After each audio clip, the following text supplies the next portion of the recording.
The moment Sidwell escaped, I knew something was wrong. We all knew that when he vanished, his supply of that terrifying paralytic drug vanished with him.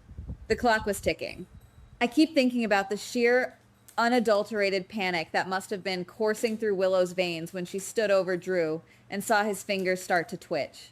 You could see the realization wash over her face. The drug was wearing off faster than she anticipated. Drew was waking up. The man who holds the key to her absolute destruction was about to regain his voice and his mobility. I wasn't ready for that level of psychological terror. The fear in her eyes was palpable, but what she chose to do next completely shattered any sympathy I had left for her.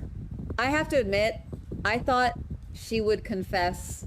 I thought she would break down, call Michael, or even call Chase and just admit that she had spiraled out of control.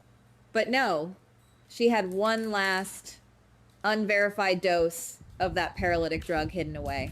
The cold, calculated decision to inject Drew with that final dose wasn't a crime of passion. It was a premeditated choice to maintain her web of lies. She deliberately drugged him again, knowing full well the risks, and then she wheeled him out to the Metro Court pool.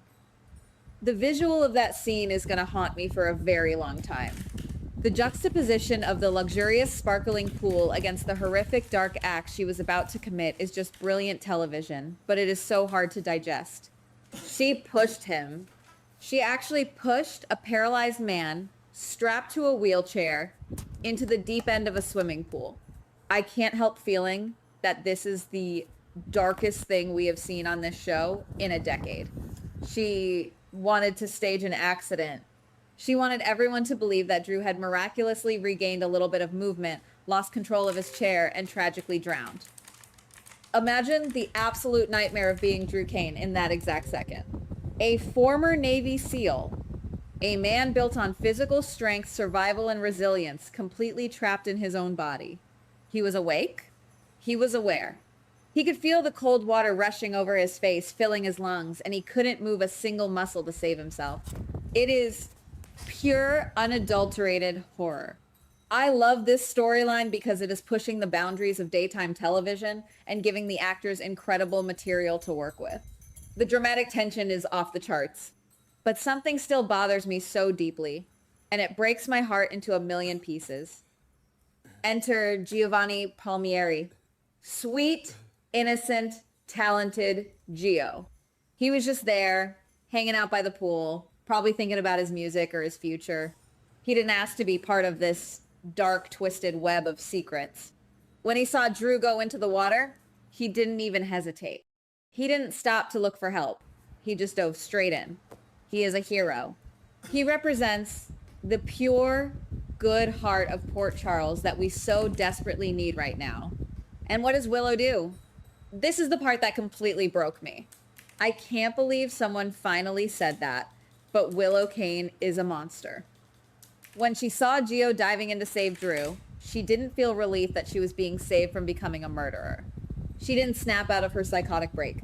Instead, she realized that if Gio pulled Drew to safety, her entire life would be over. The secret would be out. To silence a witness, to tie up a loose end, she picked up a hard object from the side of the pool.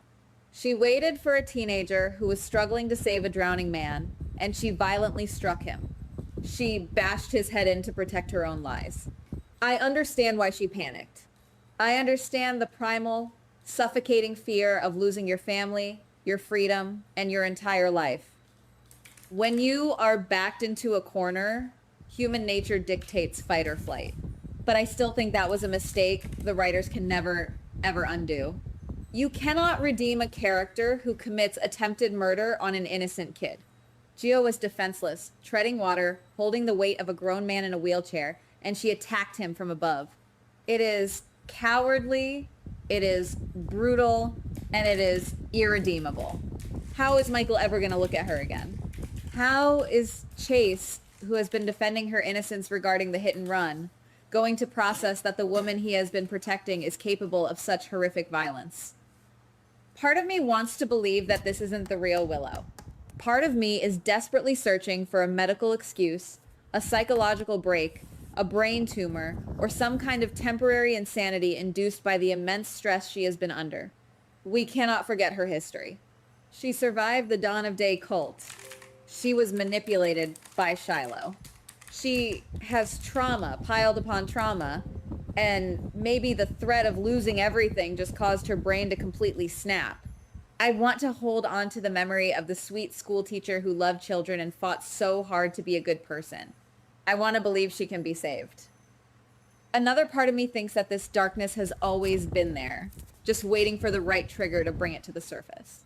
Maybe I'm being unfair, but when you look at how easily she has been lying lately, how seamlessly she manipulated the situation with Jack Brennan and the blackmail, you have to wonder, is this the true Willow? Is she a survivor who will do literally anything, cross any moral boundary, and destroy anyone in her path to protect the perfect little bubble she has built for herself?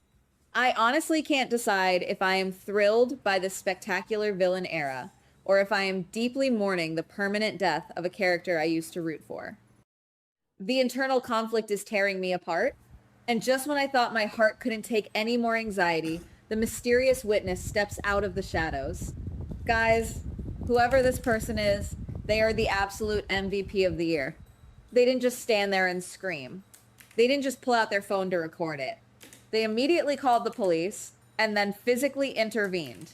They stepped up and literally knocked Willow out cold to stop her from finishing the job. They ended her reign of terror right then and there. I keep thinking about who it could be. Was it Jason finally stepping out of the shadows? Was it Anna putting her investigative skills to work? Or maybe someone completely unexpected? Whoever it is, they saved 2 lives today. But even with that heroic intervention, the damage is catastrophic. By the time the police and the paramedics swarmed the Metro Court pool, the scene was devastating. Both Drew and Gio were pulled from the water, completely unresponsive. They are now both in critical condition, fighting for their lives in the ICU. The visual of sweet Gio, who just wanted to play his violin and make people smile, lying on a stretcher because he tried to do the right thing, it makes me sick to my stomach. And Drew, who has already lost so much time with his daughter, might never wake up from this. The stakes have never been higher. And then there is Willow, waking up from being knocked out, only to find herself surrounded by flashing red and blue lights. The police slapping handcuffs on her wrists. The sheer humiliation and the crushing weight of reality finally crashing down on her. She is no longer the victim. She is no longer the misunderstood heroine. She is being hauled away to the PCPD facing multiple severe charges of attempted murder. The fall from grace is absolute and complete. I don't know how the Quartermain family survives this scandal. I don't know how her children will ever understand this. Am I the only one feeling this way? Am I the only one who feels like they need a literal support group after watching this episode? I am sitting here with my heart pounding, trying to figure out where the show even goes from here. Are we witnessing the permanent end of Willow as a sympathetic character, or is there some insane twist coming that will explain all of this away? And please, I need to know your theories on the mysterious witness who knocked her out. Guys, what do you think? Drop your feelings, your anger, and your theories down below because I cannot process this massive tragedy alone. Goodbye. Please like, subscribe, and comment on the GH Spoilers Daily channel.